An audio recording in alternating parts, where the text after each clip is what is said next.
Канарские острова, Канделярия, Черная Мадонна. Когда-то давным-давно был большой остров, место богов, тайн и мистических сил. Затерянный рай назывался Атлантидой. Потом остров ушел под воду, а из остатков сформировались Канарские острова. Самые загадочные и самые прекрасные острова на Земле оставили себе в наследство силу и энергию. Тут восстанавливается не только тело, но и дух.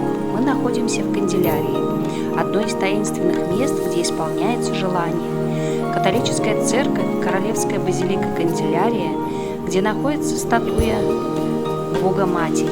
История нам рассказывает о чудесном появлении статуи на острове, о том, как два пастуха гнали свой скот к пещерам, и вдруг они заметили, что кто-то им перегораживает дорогу.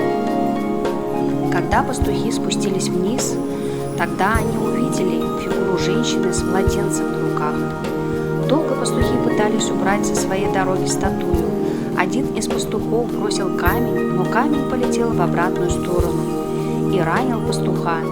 Все усилия не приносили никаких успехов. Статуя стояла неподвижно и смотрела на них. И тогда пастухи пожаловались своему вождю. Вождь не стал прикасаться к статуе. Он приказал перенести ее во дворец. Но когда раненые пастухи прикоснулись к статуе, все раны их зажили. И тогда, увидев сверхъестественную силу женщины с ребенком на руках, вождь Гуанчи забрал во дворец и сделал предметом поклонения. И по сей день к Черной Мадонне приезжает тысячи людей, чтобы прикоснуться к ней и попросить о своих сокровенных желаниях, о рождении ребенка, избавлении от болезней и создании семьи. Желания на самом деле сбываются. С давних времен существует закон притяжения. Очень большую энергию в себе несет вода и дух наших предков. Настройте себя позитивно и загадайте желание. Благодарите ежедневно судьбу за все хорошее. Смотрите это видео каждый день и повторяйте каждый день свое желание. Отпустите плохое, только хорошее, разумное, прекрасное. Почувствуйте силу наших предков.